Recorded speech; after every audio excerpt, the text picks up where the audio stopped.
vocês já quiserem pegar o seu celular aqui, a gente já tira pro lado. Ó, Você tem tá. seu dízimo e a sua oferta. Pode pegar. Amém. Você já pega aqui que eu vou falar para a gente não perder o fim da meada. Eu já tenho. Hã? Eu já estarei. Amém. Glória a Deus, está de parabéns. Parabéns. Medalhinha. Aí tem aqui. Vou ganhar uma estrelinha. Vai ganhar estrelinha do com um café. Tá gravando. Isso, amém. Amém. Eu quero. Pode sentar. Pode sentar. Eu quero conversar hoje, nós vamos conversar um pouco a respeito de finanças, né? Nós temos uma palavra prévia a respeito de dízimos e ofertas. E eu quero que os irmãos vão comigo para Hebreus, capítulo 7.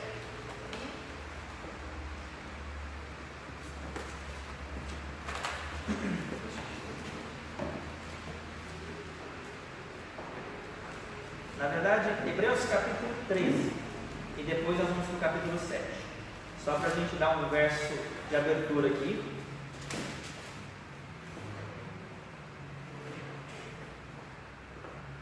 Hebreus 13. Hebreus capítulo 13, a partir do versículo 8. Na verdade, só o 8 do capítulo 13, por enquanto. Vocês acharam aí? Hebreus capítulo 13, verso 8 diz para nós o seguinte: Jesus Cristo, ontem e hoje é o mesmo, e o será para sempre. Aqui o nosso ponto de saída. Jesus Cristo, ontem e hoje é o mesmo, e o será para sempre. Agora você volta lá para o capítulo 7. Quem é Jesus Cristo? É uma pergunta que eu faço. Ele é a palavra de Deus. Então significa que a palavra de Deus ela não muda, nunca mudou e jamais mudará. Basicamente falando, é isso que está sendo dito lá. Verso 1. Hebreus capítulo 7, verso 1 diz o seguinte: porque este Melquisedeque, rei de Salém, sacerdote do Deus Altíssimo, que saiu ao encontro de Abraão, quando voltava da matança dos seis, e o abençoou para o qual também Abraão separou o dízimo de tudo. Primeiramente se interpreta rei de justiça, depois também o rei de Salém, ou seja, rei de paz. Sem pai, sem mãe, sem genealogia, que não teve princípio de dias nem fim de existência, entretanto, feito semelhante ao Filho de Deus, permanece sacerdote perpetuamente. Considerai, pois, como era grande esse a quem Abraão, patriarca, pagou o dízimo, tirado dos melhores despojos. Ora, os que dentre os filhos de Levi recebem o sacerdócio, têm mandamento de recolher, de acordo com a lei, os dízimos do povo, ou seja, dos seus irmãos, embora tenham estes descendidos de Abraão. Entretanto, aquele cuja genealogia não se inclui entre eles, recebeu dízimos de Abraão, e ele abençoou o que tinha as promessas. Evidentemente, é fora de qualquer dúvida que o inferior é abençoado pelo superior. Aliás, aqui são homens mortais que recebem dízimos, porém ali, aquele de quem se testifica que vive.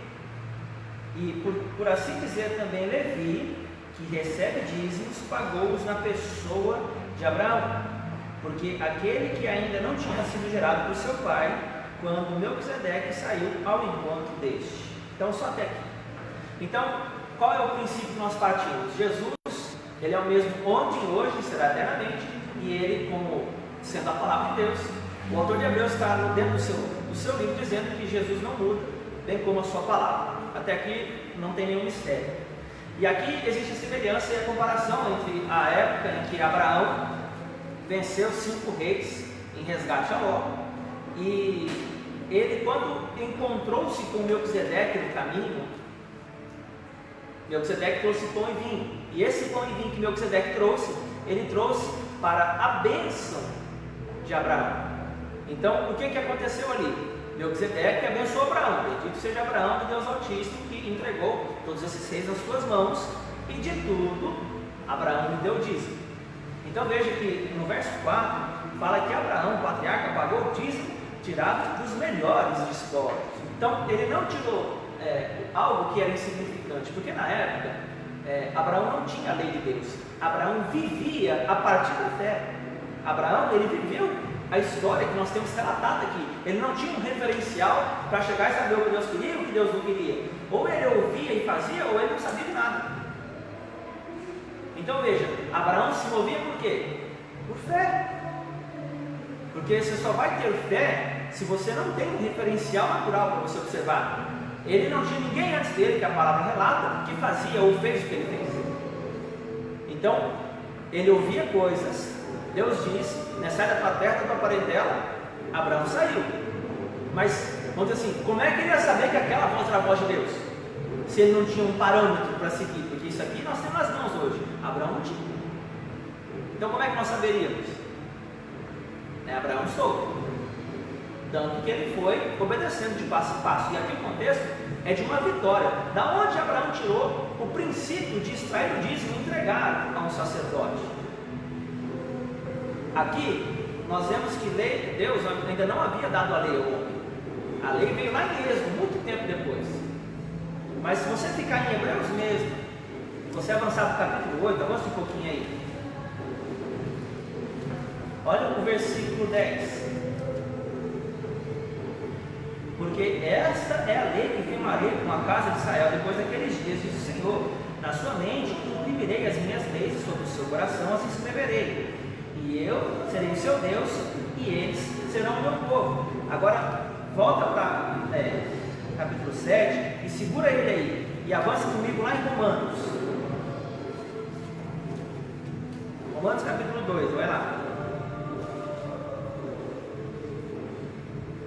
Estão comigo? Romanos 2? Amém. Romanos capítulo 2, a partir do versículo 14. Lá diz assim para nós, Romanos 2,14. Quando, pois, os gentios que não têm lei, gentios são todos aqueles que não são judeus, tá? No caso, nós que estamos fora de Israel, nós somos gentios.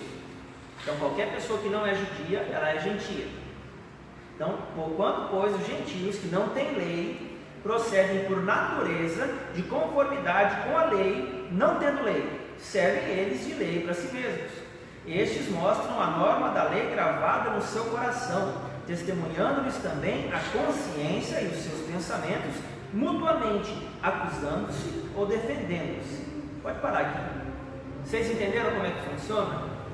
Paulo está falando que os gentios que não tinham lei, aonde entram os que não tinham lei? Entra antes de Deus ter dado a lei e entra na nova aliança, que Deus agora imprime dentro do coração, que é a conexão aqui. Vocês conseguem entender o que eu estou falando? Lá em Hebreus 8, Deus escreveria na mente e no coração, não é isso?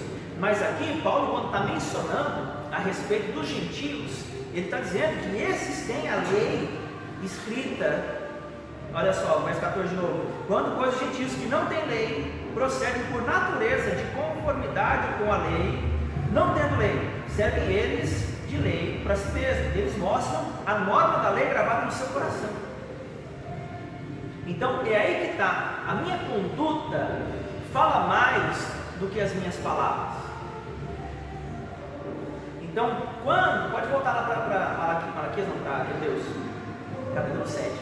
Então, o que Deus está falando aqui nesses textos? Que a palavra de Deus nunca mudou. Então, Abraão, lá atrás, antes dele gerar o povo judeu, que é o que está sendo mencionado aqui embaixo, ele já partiu do princípio de honra a um sacerdote, que no caso não era um sacerdote qualquer, era Melquisedeque. Melquisedeque, você vê que a descrição dele no capítulo 3, olha aí, versículo 7, perdão, capítulo 7, verso 3, olha aí, de Hebreus. Sem pai, sem mãe, sem genealogia, que não teve princípio de dias nem fim de existência, entretanto, feito semelhante ao Filho de Deus, permanece sacerdote perpetuamente. Jesus foi feito sacerdote segundo a ordem de Melquisedeque. Então veja, sem genealogia, sem princípio de dias nem fim de existência. Fala de eternidade isso aí. Então, de alguma forma, Abraão teve um encontro com um tipo de Cristo. Vocês conseguem entender o raciocínio?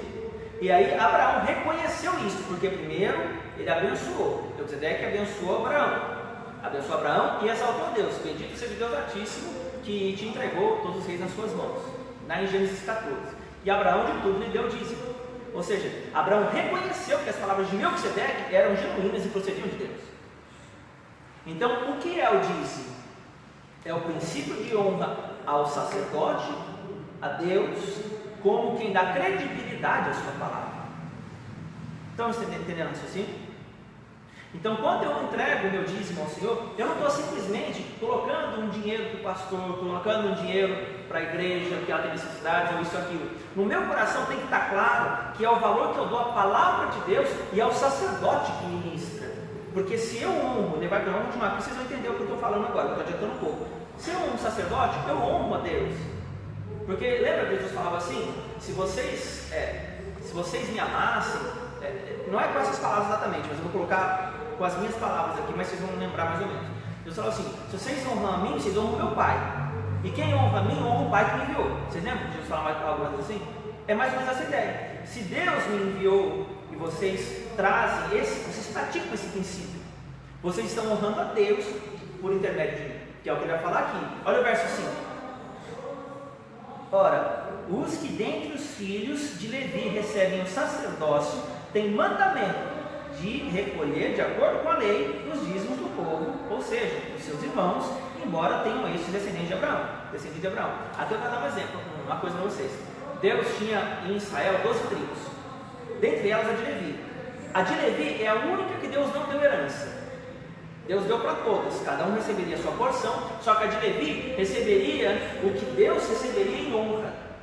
Então a tribo de Levi era a tribo de sacerdote, e a tribo de sacerdote era a tribo em que Deus daria as ofertas do povo. O povo, quando ia ofertar no Antigo Testamento, ele vai para o sacerdote. O sacerdote que ele atendia era da tribo de Levi. Todo mundo que servia no tabernáculo era da tribo de Levi. Então esses do tabernáculo viviam das ofertas, dos dízimos e das primícias e de tudo que o povo trazia. Então aqui o princípio é esse. Então essa tribo não tinha herança. A herança dela é o que o povo repartia. Então estou só construindo um pano de fundo para vocês entenderem o que está sendo dito aqui. Então, olha o verso 6. Entretanto, aquele cuja genealogia não se inclui entre eles, recebeu dízimos de Abraão e o abençoou que tinha as promessas. Tá? Aqui é interessante. Aquele cuja genealogia, quem é aquele cuja genealogia? É Melquisedeque. Melquisedeque não tinha, na minha Bíblia não menciona que é o pai dele, nem que é a mãe dele, nem que ele tinha princípio de dias, nem fim de existência. Então esse recebeu de Abraão, antes de Abraão ser pai dessas nações. Vocês conseguem entender isso? Tipo assim, Abraão, Isaac, Jacó, José, lá estou resumindo, José no meio das tribos lá, né? Depois das tribos, e depois Israel lá no Egito. Então, o que isso significa? Até chegar nos judeus, até gerar o povo judeu, demorou muito. E Abraão, no caso, ele pagou o dízimo antes. Da onde veio Levi? Veio do ventre de Abraão, que gerou Isaac, gerou Jacó, que gerou os patriarcas, né? E aí sim, lá para frente veio o povo judeu. Então Abraão é o pai da fé. Então Abraão veio antes deles. É como se fosse o tataravô, para vocês entenderem aqui.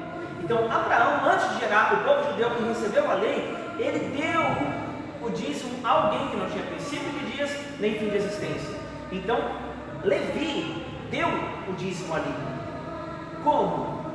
Porque Deus, quando Ele chama você, Ele não está pensando em você somente, Ele está pensando na linhagem que você vai gerar. Seu filho, seu neto, seu bisneto, tataraneto, etc. Porque Deus sempre pensa em cadeia longa. Você vê que de Abraão, ele chegou lá em Cristo. Quando você vai olhar a genealogia de Jesus, você vai ver, vai passar por Abraão, vai passar por Isaac, Jacó, aí vai passar lá na frente Davi, vai passar depois de Jesus.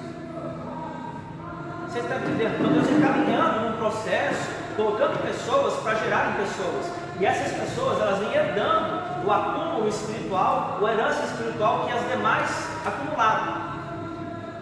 Então assim, um vai herdando a bagagem espiritual do outro, bem como a gente é DNA dos nossos pais. Vocês estão entendendo isso assim?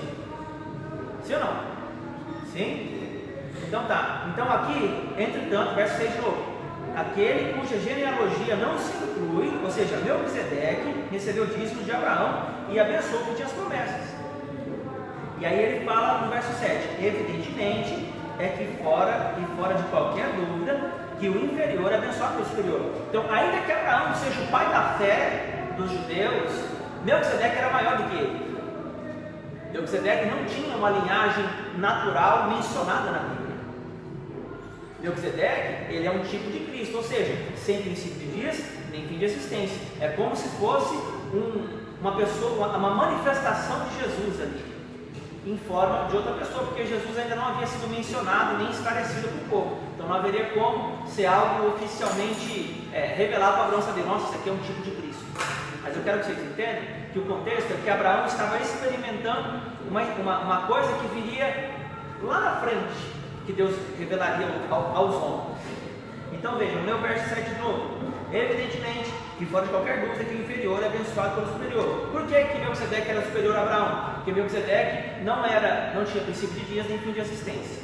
E Melquisedeque, ele foi aquele que abençoou Abraão e Abraão reconheceu suas palavras. Então olha o verso 8.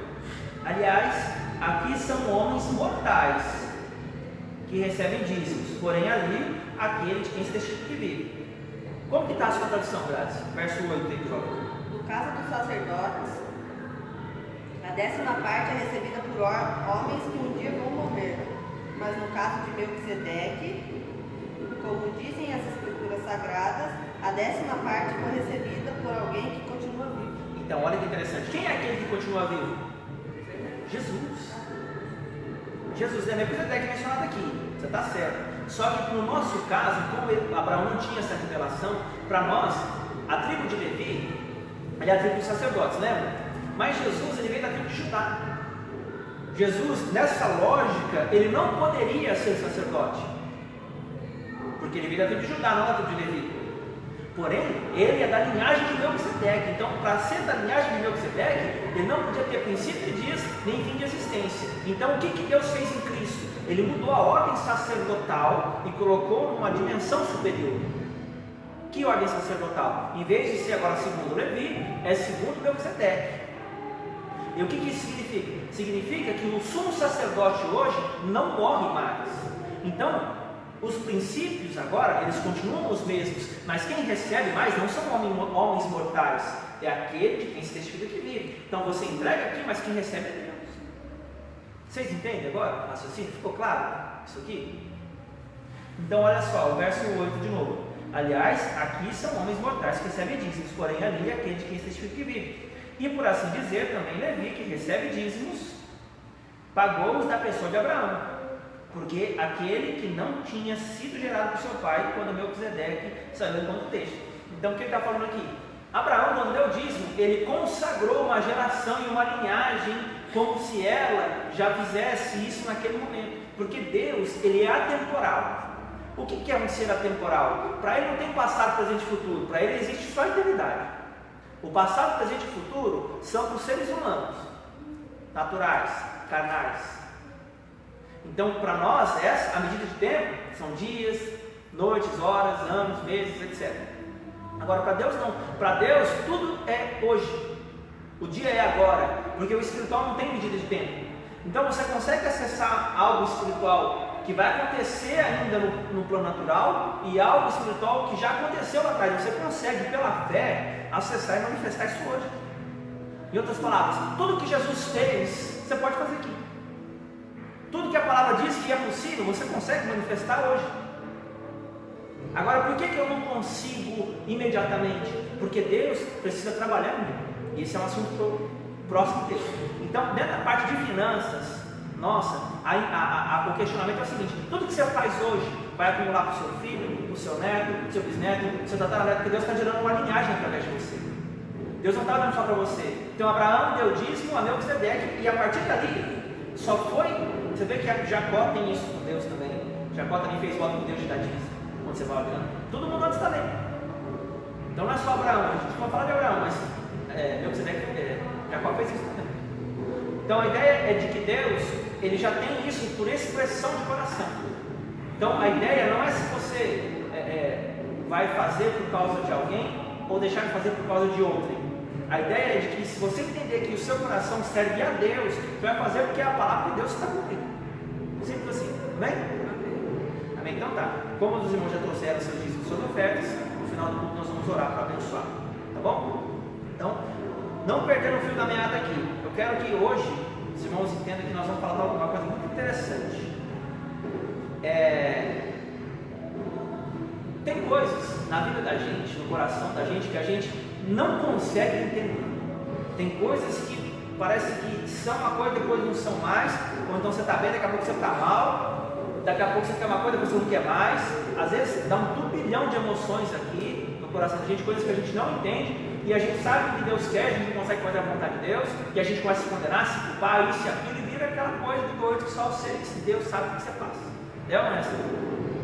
Então, hoje, eu quero que o que a gente vai conversar hoje, Deus tem para nós, é um entendimento de como lidar com esses inimigos, porque uma coisa que fica clara para nós, o reino espiritual, que é o reino de Deus, e o reino das trevas, eles acontecem em duas esferas, interior e exterior. Então, a atuação espiritual no coração do homem e a atuação espiritual externa ao homem. Por exemplo, Jesus nasceu como? Uma palavra, o anjo falou, Maria engravidou. Então, quando Deus fala, o ser humano, ele fica gestante de uma promessa, mas só quando Deus fala, gesta. Depois o que acontece? Manifesta a palavra torna-se pública, o que foi prometido aos ouvidos e guardado no coração é exposto para toda a humanidade. O que aconteceu com Maria? Quando o anjo falou com ela, o que ela fez? Guardou as palavras no seu coração, não foi assim? É a mesma coisa. E mesmo assim, de vez em quando, ela dá umas duvidadas. Então, qual é o segredo da fé? É a minha confiança na palavra de Deus. Mas a palavra de Deus, ela por si só, ela é completa, plena e ela é absoluta. Porém, existe guerra nesses reinos, nessas duas dimensões de fora e de dentro, que vão tentar impedir que eu compreenda e que eu receba o que me foi prometido. Porque o processo natural é esse: Deus falar, eu receber a convicção do coração e mais cedo ou mais tarde aparece. Tem que aparecer, porque Deus é fiel para cumprir a sua palavra. Estão entendendo? Então tá, vamos comigo lá para o capítulo, deixa eu ver aqui para onde nós vamos começar aqui. É Números, lá atrás. Números capítulo 33.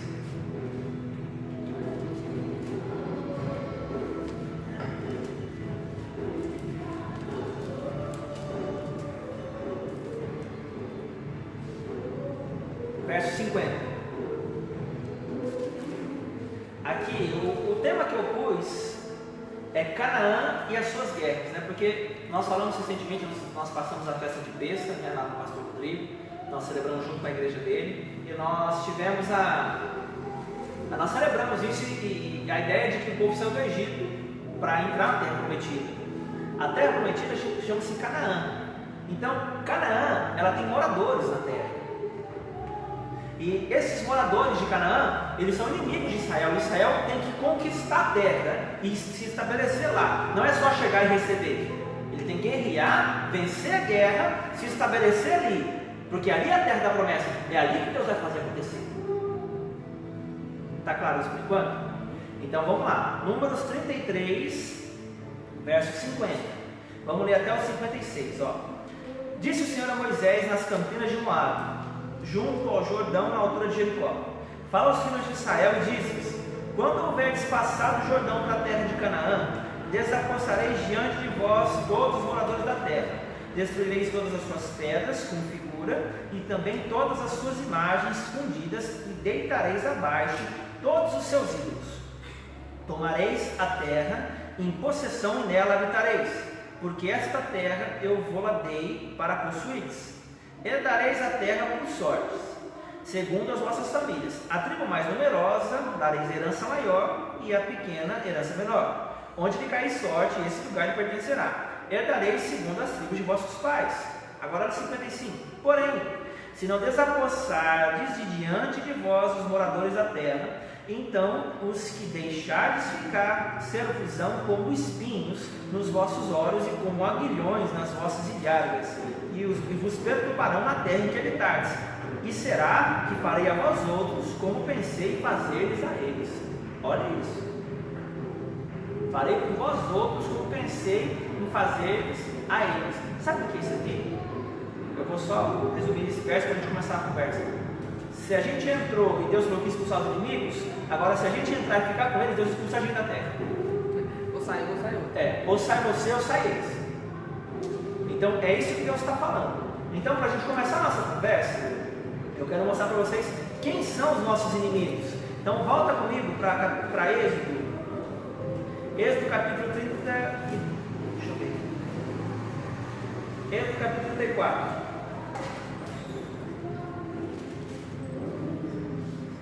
A partir do verso 10. Quero mostrar uma coisa para vocês aí.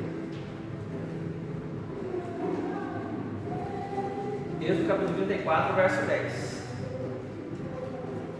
Ela diz para nós o seguinte: então disse: eis que faço uma aliança, isso aqui é Deus, tá? Eis que faço uma aliança diante de todo o povo. Vou ler de novo. Então disse: eis que faço uma aliança diante de todo o teu povo, farei maravilhas que nunca se fizeram em toda a terra, nem entre a nação alguma, maneira que todo este povo em cujo meio tu estás veja a obra do Senhor, porque coisa terrível é o que faço contigo. Guarda o que eu te ordeno hoje. Eis que lançarei fora da sua presença os amorreus, os inimigos, os amorreus, os cananeus, os heteus, os ferezeus, os heveus e os jebuseus. Abstente de fazer aliança com os moradores da terra para onde vais, para que não te sejam por cilada. Mas derribareis os seus altares, quebrareis as suas colunas e cortareis os seus postes ídolos, porque não adorarás a outro Deus, pois o nome do Senhor é zeloso. Sim, zeloso é Ele. Para que não faças aliança com os moradores da terra, e não suceda que, em se prostituindo eles com seus deuses e lhes sacrificando, alguém te convide, comas dos seus sacrifícios e tomes mulheres das suas filhas para os teus filhos e das suas filhas e filhas, prostituindo-se com os seus deuses. Façam também os teus filhos se prostituam com os seus deuses. Não farás para ti imagem de deuses fundidas, ou não farás para ti deuses fundidos. Até aqui. Então vocês viram quem são os inimigos? Vamos ler de novo. Vamos ao verso. Para nós interessa aqui o verso 11. Guarda o que te ordeno. Eis que lançarei fora da sua presença amorreus, cananeus, heteus, perezeus, heveus e jebuseus. Então tá. Vamos conversar a respeito deles. Quem são esses inimigos? No Antigo Israel, no Antigo Testamento, eram moradores da terra. Eram pessoas que habitavam o lugar onde Deus daria para Israel. Porque Deus havia prometido que eles colheriam, que eles desfrutariam de coisas que eles não plantaram. Uma terra que manda leite e mel, mas que não vieram do esforço deles. Então, Deus traria para Israel essa promessa. Só que Israel teria que conquistar essa terra. Então, Josué levou o povo para essas guerras e venceu muita coisa. Muita coisa. Se você for olhar a história de Josué, Josué foi entrando, vencendo, Deus fez coisas tremendas lá. Só que nós não vamos entrar em Josué, nós vamos continuar aqui no nosso assunto. Nós vamos falar a respeito de quem são esses inimigos em nossas vidas aí. Então vamos começar aqui, ó. Qual é o primeiro inimigo que nós vemos no verso 11? Lançarei da tua presença os amorreus. Aqui eu vou só colocar o sentido para vocês entenderem. Quando você vai estudar o original, os amorreus, o nome amorreu significa assim, aquele que fala. Quando você vai lá, amorreu, você vai estudar o original, é aquele que fala. Quando você vai estudar toda a etimologia da palavra, todo o sentido que Deus quer construir, a ideia é que os amorreus são vozes que falam no coração para produzir pensamentos, ordens, promessas ou intenções. E quando essas promessas, pensamentos, ordens e intenções se estabelecem, elas querem expor a sua superioridade, falando ou respondendo com promessas ofensivas e opressão através de argumentos ou raciocínios. Em outras palavras, são vozes que geram dentro do ser humano condições de soberba e arrogância. Então assim, é aquela coisa que é o que Deus promete, que é o que Deus fala que a glória é dele. Por exemplo, a pessoa puxa para a sua própria justiça. Eu faço, eu aconteço, eu isso, eu aquilo. E ela é ofensiva, tanto para conseguir as coisas, quanto para se defender. Ela dá sempre um jeito de se mostrar melhor. Então, amorreus são vozes que constroem comportamentos e emoções condizentes com soberba e arrogância. Basicamente falando, eu vou ler mais uma vez para vocês, são as vozes que falam no coração para produzir pensamentos, ordens, promessas ou intenções. Quando se estabelece, querem expor a sua superioridade falando ou respondendo com promessas ofensivas e opressão através de argumentos assassinos. Então são pessoas que ameaçam. Ó, se eu não conseguir isso aqui, você vai conseguir isso aqui. Ó. Você vai ver se eu não consigo. Ela age mais para tocar o terror nas pessoas e para se defender como se ela fosse superior e outra pessoa fosse menos do que ela. É mais ou menos assim que começam os amorreus na terra. Então, o que isso significa? Que todas as vezes que você começar a entrar na terra, que Deus começar a te prometer algo, você vai lidar com vozes que vão querer tanto reagir, querendo provar algo para alguém, quanto agir de alguma forma no mesmo sentido. Então, tipo assim, o que é uma reação? Ah, a pessoa fez algo, eu vou provar para essa pessoa que eu estou certo. Tipo, eu vou fazer do jeito que eu sei e vai dar certo. Uma outra situação, eu vou agir porque eu quero conseguir, não preciso de ninguém. São dois tipos de arrogância que são os amorreus que geram. São vozes, amorreus são vozes, são coisas que você escuta na sua cabeça. Estão entendendo basicamente? Então, vozes que geram pensamentos, promessas. Que promessas são essas? Ameaças. Vou te pegar, vou fazer isso, vou fazer aquilo. São guerreiros, lembra que são um povo que Israel tem guerra. Você tem que entender que no natural eram povos que Deus mandou para Israel entrar em guerra e vencer. Então, nós estamos falando da guerra interior do coração agora. Quando é guerra interior do coração, são aquelas vozes que entram nessa dinâmica. Depois, se vocês quiserem, eu passo isso aqui para vocês darem uma olhada com mais calma. Tá? Mesmo que vocês não gravem, vocês podem olhar aqui para assimilar melhor. Então, basicamente, amorreus são vozes que você escuta e geram arrogância e tentam vencer as coisas na arrogância e na soberba. Amém? Basicamente falando? Então tá, qual é o próximo inimigo que nós temos aqui? São os cananeus. Quem são os cananeus? São os moradores de Canaã. Então, cananeus são pessoas zelosas que precisam ser colocadas em sujeição, pois gostam de negociar os princípios do reino. Então, são moradores da terra, por exemplo, que eles, por já habitarem a terra, eles querem manchar o que Deus diz que é correto. Então, por exemplo, Deus diz o seguinte: seu dízimo tem que ser 10%. Aí vem um cananeu e fala para você assim: não, mas você pode fazer assim, porque dízimo é dízimo, você pode dar 5, e os outros 5 você dá para a caridade, por exemplo. Ele tenta colocar algo que Deus não disse para, de alguma forma, ser uma meia verdade, porque você não está retendo, você está distribuindo. Então, são aquelas ideias que vêm conversar com os princípios de Deus. Elas vêm diminuir, elas vêm reduzir o que Deus fala. Então, enquanto os amorreus, eles trabalham na superioridade, na arrogância, esses negociam os princípios. Então, numa sequência, a soberba, ela atua junto com a manipulação do princípio. Eu estou só ligando os fatos, porque todos esses são moradores da terra, então eles estão no mesmo lugar. Então significa que eles agem coletivamente. Estão entendendo? Só que um após o outro. Então tá beleza. Qual é o próximo inimigo nosso? Os amorreus, os cananeus, os heteus. Os heteus são interessantes. Heteus, eles atacam para abalar e para destruir com terror, para estabelecer o medo. Em outras palavras, são aquelas pessoas que gostam de fazer as coisas e conseguir as coisas das outras através do medo. Então, trazendo para o interior, o que é isso? São aquelas coisas que você precisa fazer, mas o medo vem. Vem uma ameaça, tipo assim: se você fizer isso aqui, vai faltar. Vai faltar, você pode ter certeza que vai faltar. Se você fizer isso aqui, o fulano vai te pegar. Vai dar errado, vai dar um problemaço para você.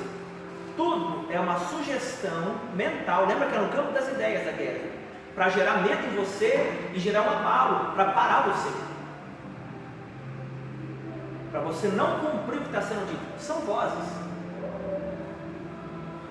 Vocês estão caminhando comigo? O raciocínio? Então essas vozes, elas são, então vou ler de novo: heteus atacam para abalar e destruir com terror para estabelecer o medo. O que é isso? Elas ameaçam fazer algo muito terrível que você vai perder, você vai ficar sem, você perde o sono, você perde a sua paz com isso aqui. Por quê? Ele tem que inserir o medo no seu coração. Porque os heteus, eles têm o propósito de colocar medo. Eles vão fazer o possível para colocar medo no seu coração para você resistir à palavra de Deus. Porque sempre é em relação à palavra. Tudo que não vem da palavra, ele não é, como é que fala? Ele não é absoluto. Então o referencial é sempre a palavra. E esses inimigos, eles têm toda a palavra. Deus diz que é da terra. Então essa é a palavra de Deus. Aí vem os amorreus daqui para fazer o quê? Colocar pensamentos, ordens, promessas ou intenções para combater isso aqui. Deus falou que ia. Mas tudo que eles vão sugerir é para ir contra a promessa de que a terra é sua. Deus diz é seu. Aí você fala, não é. Porque vai ser assim, eu vou te dar isso aqui, vai acontecer aquilo outro, ou não vai acontecer, e vão gerar o que você consegue sozinho, você não precisa depender de Deus, você não tem que passar nenhum processo, você está pronto, sabe? Para questionar a dependência de Deus e a palavra de Deus, que Deus falou que ia te dar, e vem contra isso. Então os amorreus fazem isso contra a palavra, os cananeus, eles já conhecem isso aqui, e eles tentam adaptar as coisas, para facilitar as coisas, eles reduzem o princípio de Deus, a grandeza de Deus, o zelo de Deus, e tudo com relação a isso. E os heteus, eles vêm lançar medo sobre o que Deus prometeu. Falam, não vai dar certo, você vai falhar, vai faltar, não vai ter jeito, não faz assim. Mas qual é o referencial? Não é a sua vontade, é o que Deus diz. Deus falou para eles, a terra é de vocês, então vocês vão entrar e eu vou lançar fora. Aí você tem que enfrentar os cananeus, os heteus, etc. Vocês estão entendendo? Então, tudo tem relação com a palavra de Deus. Eu disse que é sua. Todos esses inimigos giram em torno para matar isso. Então, qual que é o próximo inimigo? Nós falamos dos amorreus, dos cananeus, dos heteus. Agora nós temos os ferezeus. Os ferezeus, eles são aqueles que expandem as conquistas dos heteus, buscando povoar as áreas não habitadas e tomá-las de tal modo a substituir decisões. Então, sendo consumada este avanço, um espírito ali se aloja para encabeçar. Eu vou ler de novo. Ferezeus são aqueles que expandem as conquistas dos heteus. Então veja, os heteus vêm fazer o quê? Os heteus, perdão. Eles atacam para abalar, destruir e estabelecer o medo. Então os heteus vêm lançar medo. Quando o medo se estabelece, aí entra a ação dos ferezeus. O que eles vão fazer? Eles vão ampliar o medo. Antes você tinha medo de uma coisa só, agora eles vão tentar colocar medo em outras coisas. Aí o que acontece aqui? Buscando povoar áreas não habitadas. O que é isso? A expansão do território. E tomá-las de tal modo a substituir decisões. Então veja, você estava confiante em uma coisa que você faria, porque Deus tocou o seu coração, só que chega lá na frente, por causa dessa conquista dos heteus, os ferezeus começam a pôr medo em outras coisas que você já tinha decidido tomar, decidido fazer. Eles vêm colocar medo em você. Então, essas vozes que vêm acrescentar medo a um já existente, quando eu tinha medo de ficar solteiro, agora tem medo de ficar pobre, agora tem medo de não trabalhar, agora tem medo disso, tem medo de perder a filha, tem medo de não sei o quê. Esse monte de medo são os ferezeus que vão ampliando. Então, é aqui que está a nossa guerra. A nossa guerra hoje é aqui dentro, ela não é lá fora. Deus fala, eu lançarei diante de ti. Lançar diante é lançar o que está na frente, lançar o que está dentro é comigo. Ele me deu o Espírito Santo e me deu a palavra. Como a guerra é no campo das ideias, eu tenho que ter uma substituição de mente para eu vencer por dentro. Porque o que eu venço por dentro, Deus vence por fora para mim. Por isso que Jesus falava, aí vem o príncipe deste mundo, João 14:30, e ele nada tem em mim. Por quê? O diabo não mostrou nenhuma mentira, Jesus não foi roubado por nenhum desses inimigos. Jesus fazia o que viu o Pai fazer, Jesus ouvia Deus e falava o que Deus falava.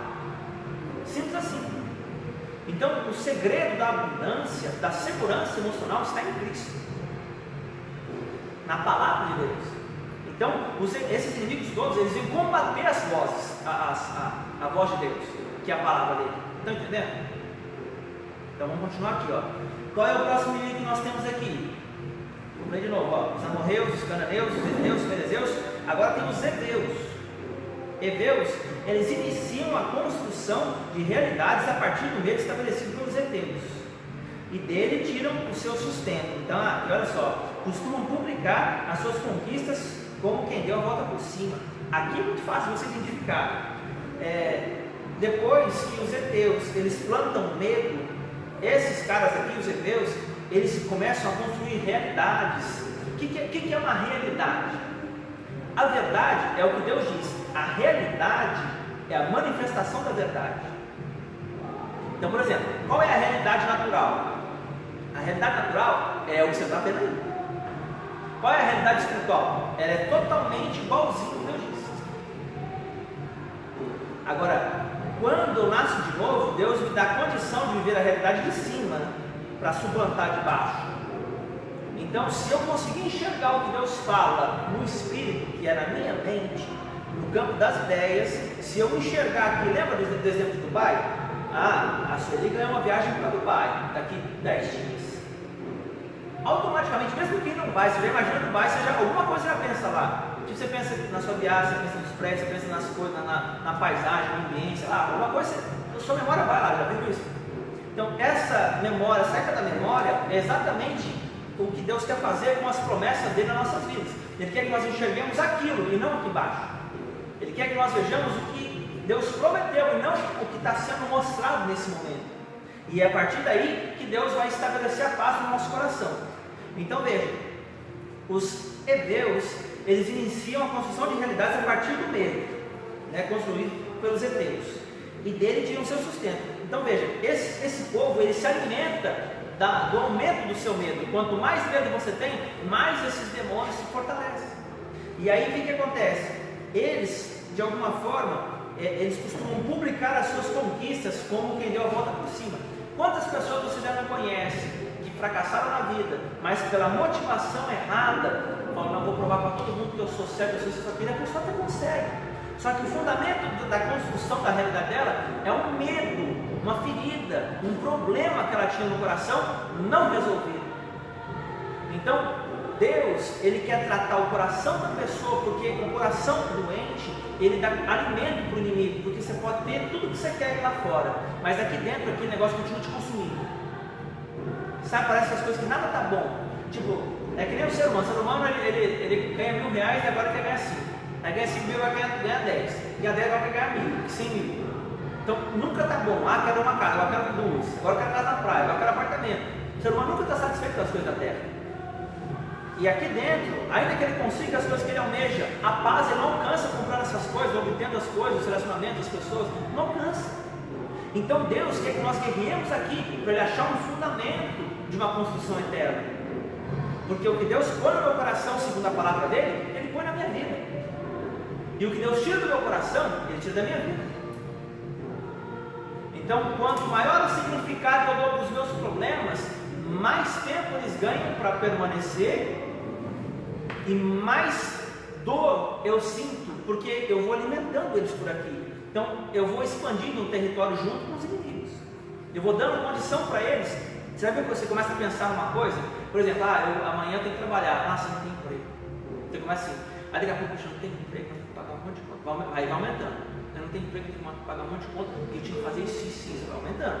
O que é isso? Cada lugar a mais que você vem baseado nesse medo é um território que você está dando para eles começarem uma construção na sua vida. Quando aquilo ficar pronto, acontece.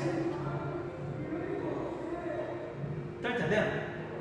Então primeiro ele constrói aqui, aí você sente, vai dar, vai acontecer assim, aconteceu lá fora, igualzinho você pensou, aí você fala, sabe o que vai ser? É assim. Olha o que vocês estão ouvindo, tem 3 pessoas aqui ouvindo isso. Está cheio de gente aí fora que nem soube dessas coisas.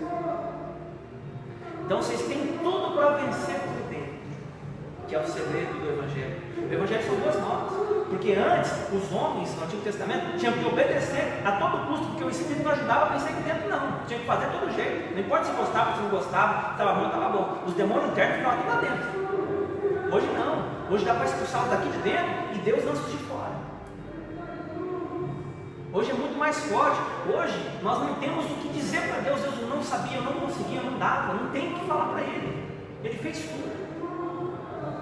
Então qual é o nosso problema? Esses inimigos, eles abrem o leque de atuação nas emoções. Eles vêm colocando medo, eles vêm colocando tristeza, eles vêm colocando insegurança, eles vêm colocando fraqueza, eles vêm colocando vários tipos de coisas, como se fossem várias correntes para puxar você para trás e não deixar você avançar na conquista da sua terra, porque a terra é o seu coração.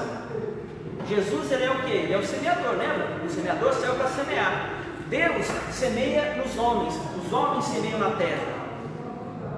Então, se Deus não falar aqui, você não faz o que Deus tinha que fazer na terra.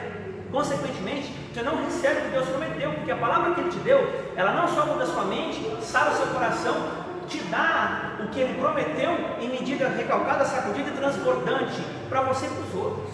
Deus tem tudo de sobra. A maior tristeza para Deus é ver que o povo dele não dá credibilidade na palavra dele, porque Ele não faz nada diferente da palavra. A gente quer que Deus faça, Deus põe a mão no fulano, ciclano, ou faz isso, ou faz aquilo, mas Deus, Ele faz falando. Deus não faz fazendo, nossa, eu tenho que ajudar a vida do fulano. Deus desce da terra lá, vai lá fazer uma casa para o fulano, ou então Deus vai lá na concessionária, compra um carro para o ciclano. Deus não faz isso, Deus fala. Então a ideia é que Deus já fez tudo, e Ele quer que nós ouçamos para que isso se torne realidade no nosso coração, porque a fé é convicção. Se eu não tenho convicção, não tenho fé. Eu tenho o que? Por enquanto, só um desejo. E desejo e fé são coisas diferentes.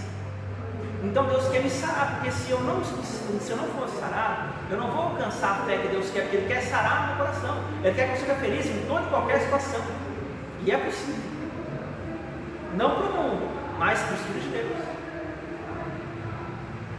Então assim, vocês estão aqui hoje porque Deus ainda fala conosco, porque Deus ainda tem interesses enormes na vida de vocês. Deus não despreza a vida de ninguém. Somos nós que nos desprezamos. O maior inimigo que eu tenho sou eu. Não, Betão, não me agrada, não é isso, sou eu. Porque as pessoas podem falar o que quiserem para mim. Eu é que vou fazer alguma coisa com o que elas falam.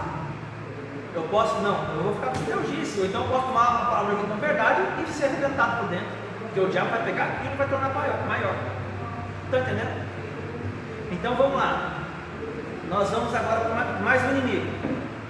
Nós lemos no verso 11 de Êxodo 34, os amorreus, os cananeus, os heteus, os ferezeus, os heveus e o último aqui, os jebuseus. Ah, detalhe, ó, antes dos ferezeus aqui, ó, que eu falei para vocês, eles ampliam, vou ler de novo os ferezeus, são aqueles que expandem as conquistas dos heveus.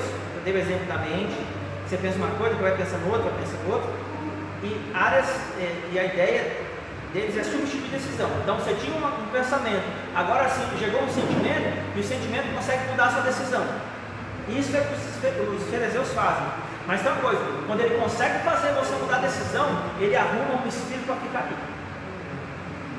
Quando você tinha algo decidido em Deus, então eu vou fazer isso aqui, e uma emoção sua muda a sua decisão, quando você pratica, existe um espírito que entra ali, ele se estabelece ali. A partir daquele momento, a sua atitude, seu pensamento naquelas próximas decisões são todos governados por ele. Ali entra um espírito, que é um espírito de comando. Ali ele tem poder, ele fala as coisas e a mente já alinhou com a dele, a pessoa já faz. Porque não é só esse espírito que já teve o medo antes, já expandiu o medo para outros lugares, né? Nós falamos em grupos anteriores, é tudo uma cura, uma construção completa. Então a ideia é de que esses inimigos não atuam isoladamente, eles vêm um após o outro.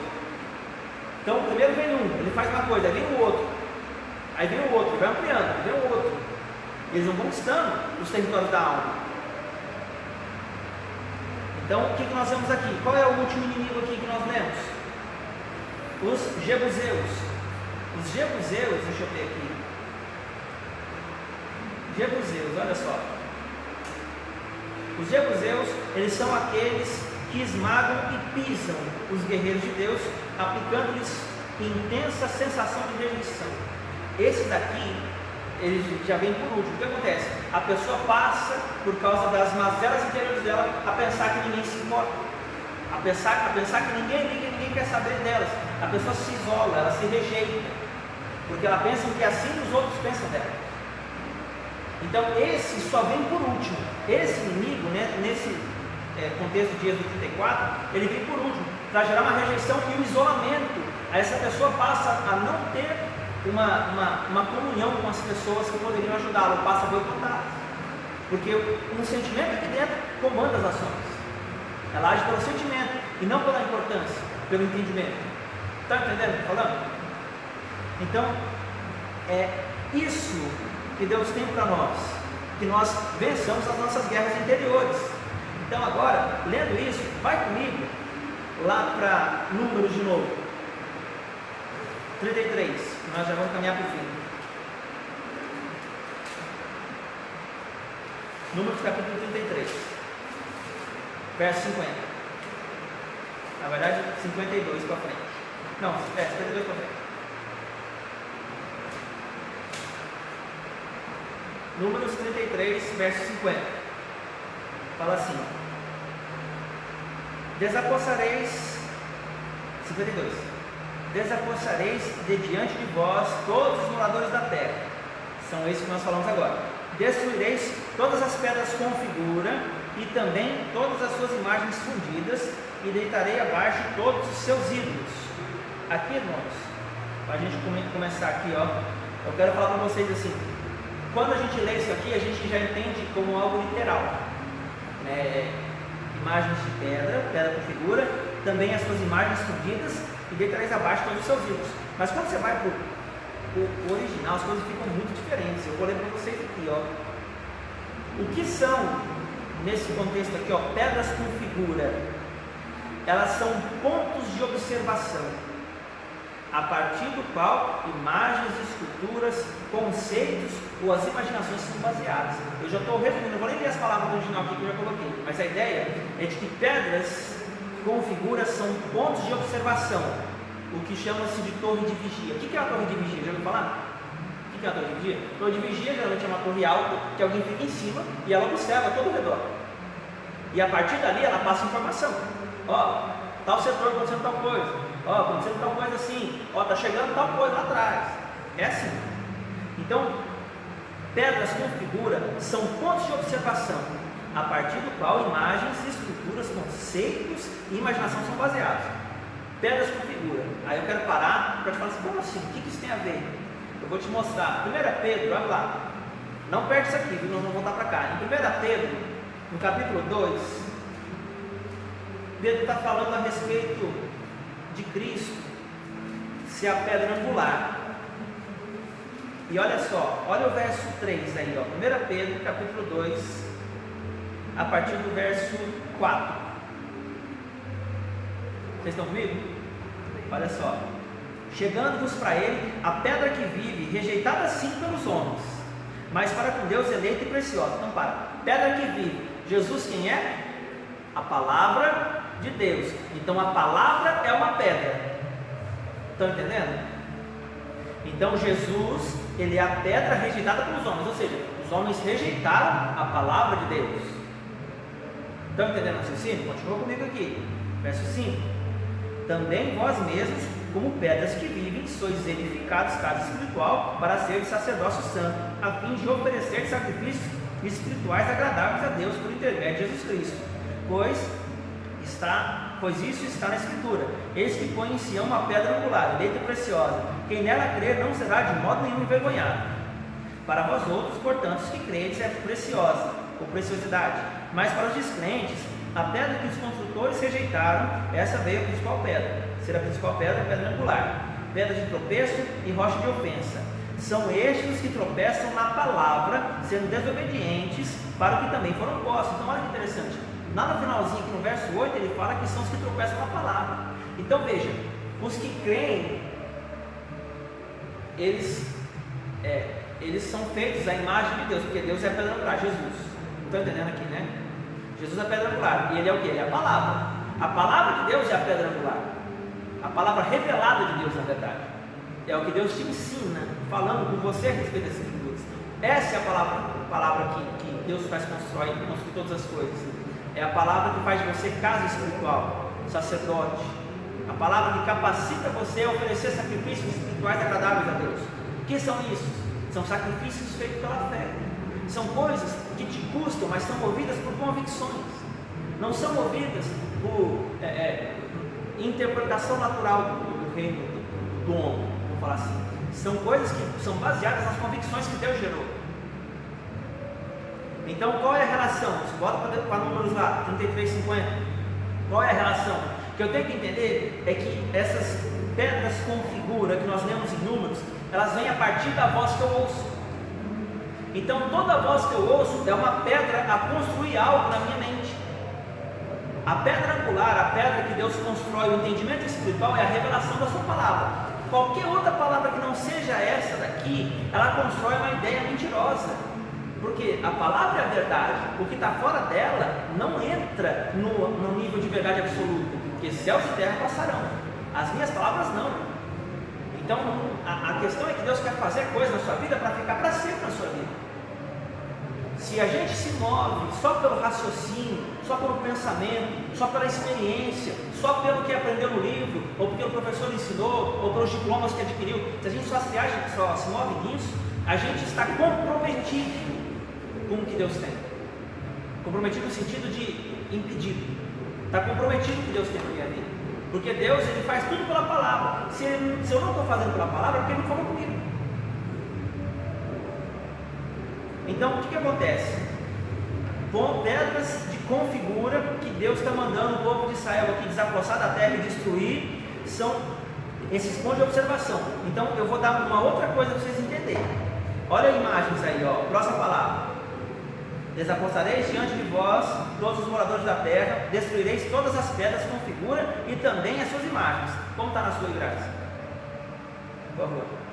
Destruam todos os seus ídolos de metal e de pedra e todos os seus lugares de adoração. Tá.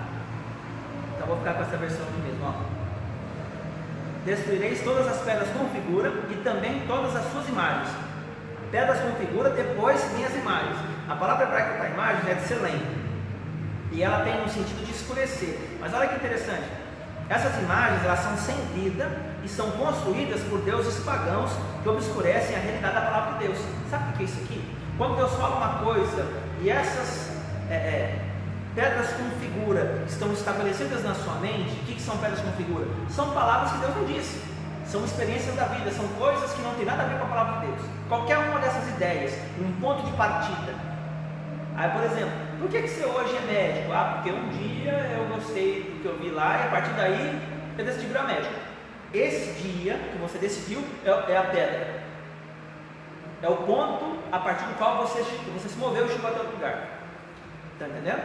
Então essa é a pedra com figura, porque ela é o ponto do qual você vai observar todos os outros fatos. Então vamos lá. Essas imagens sem vida. Por que sem vida? Porque as palavras de Deus são espírito de vida. As que não são de Deus só geram morte. Simples assim. Construídas por deuses pagãos. Aqui é interessante, ó, que obscurecem a realidade da palavra de Deus. O que é isso? Por que deuses pagãos? Porque uma palavra que tem origem lá atrás, por exemplo, uma vez eu aprendi que Deus era isso aqui, mas 10 anos depois eu me converti. O que aconteceu? Eu aprendi que Deus era e eu começo a pensar que Deus é aquela primeira ideia que eu tinha dele lá atrás. Eu começo a ver Deus da forma como eu vi lá atrás e já foi construído até o dia que eu me converti, e toda a ideia que eu ganho agora eu coloco em cima do que eu já sabia. Estão entendendo? Então mesmo. Então eu já vim com o pensamento, agora eu tenho um novo que eu conheci Deus e me converti, só que tudo eu construo em cima daquele pensamento velho. Isso aqui é um Deus pagão.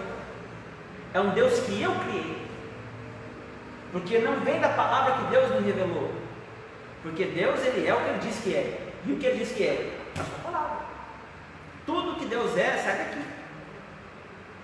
Por isso que fala transformação pela renovação da mente, renovação do entendimento. Deus tem que levar uma palavra lá na raiz, para mudar o pensamento desde a origem, porque Ele é o alfa e o ômega. Então Ele começa com a palavra dele e termina na palavra dele. O que é isso? Deus te dá uma ideia até manifestar para você o que Ele prometeu. Começa com uma ideia, começa com o que Ele faz você ver acima do que está sendo proposto na circunstância. Então vamos continuar aqui, que nós já estamos acabando. Quem está sendo abençoado, na glória a Deus. Glória a Deus. Então o que mais que nós ouvimos aqui? Então nós temos as pedras com figura, nós temos as imagens, Então, essas imagens, elas obscurecem a realidade da palavra de Deus. Porque quando você tem um preconceito, uma ideia anterior, ela não deixa você ver Deus como Deus diz que é. Ela vai colocar um raciocínio para colocar que Deus não passa desse quadrado e não passa dessa barreira. Deus é isso aqui. Deus não pode fazer diferente do que eu sei. Isso é o que escurecer a visão, que é o sentido da palavra que você lê aqui. E ele tem outra coisa, ele tem imagens fundidas. Olha lá, na verdade ele está aqui, imagens fundidas. O que são imagens fundidas? Imagens fundidas, elas são criadas a partir da tolerância dos altares e colunas e postes ídolos. Nós lemos em Êxodo 34, 17. Quer ver? Volta aí um pouquinho, só para vocês verem comigo. Êxodo 34, 17.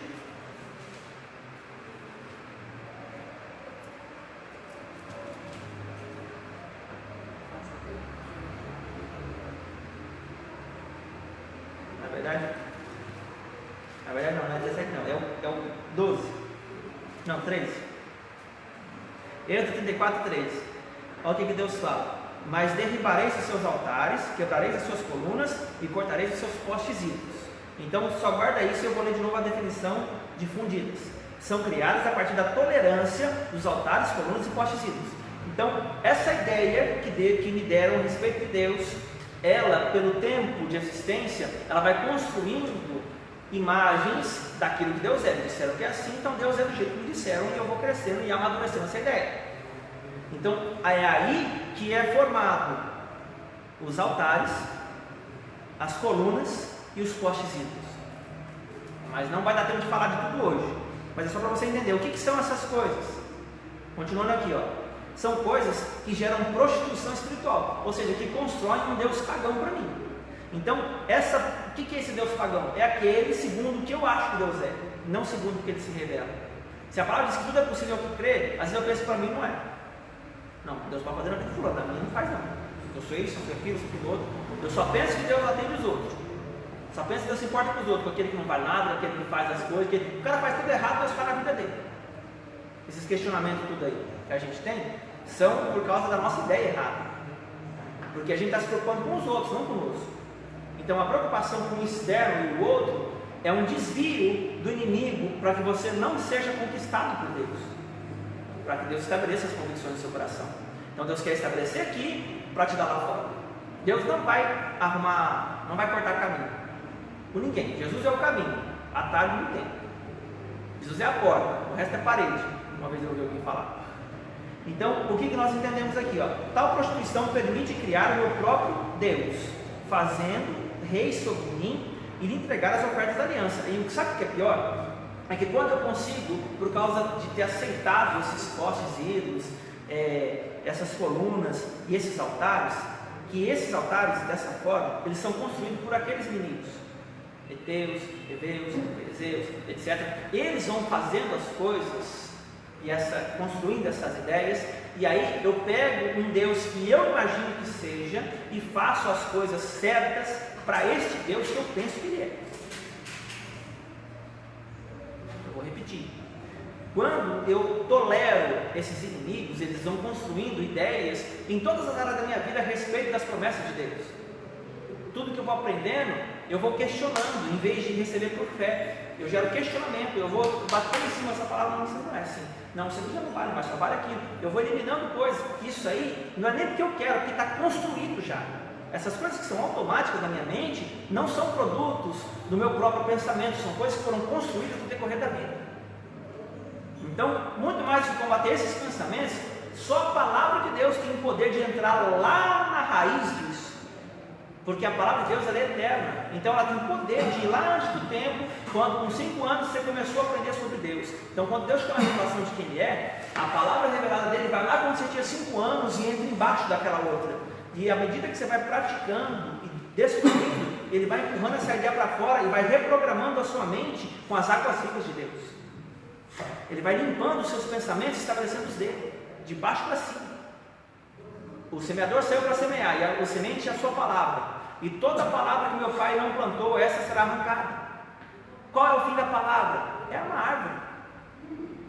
Então, a árvore é um pensamento construído e completo, a respeito do qual eu interpreto as coisas. Se eu ver uma maçã aqui, eu vou saber que ela vem da macieira, não vem de uma jaqueira, nem da laranjeira. Então a ideia daquilo que eu ver, o final da árvore, ela veio de uma semente. Então, se não foi Deus quem falou, ele vai construir o quê? Um falso Deus. É uma ideia errada que eu tenho de Deus.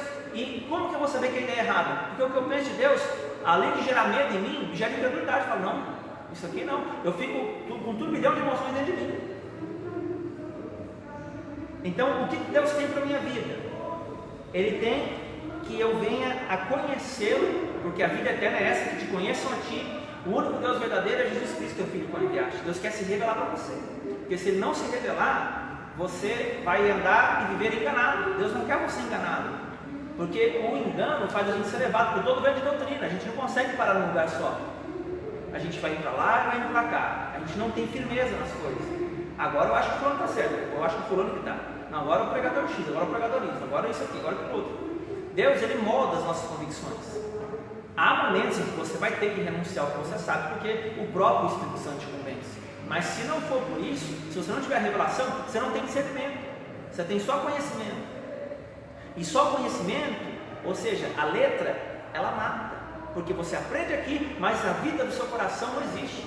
A pessoa sabe, mas é frustrada, amargurada, é triste, ela não quer nada para ninguém, não deseja bem para ninguém. E eu vi uma irmã dizer para uma pessoa aí, esses tempos atrás, que ela tinha ódio de ver na igreja irmãs mais bem vestidas do que ela. Eu odeio ver mulheres mais bonitas do que eu e mais felizes do que eu.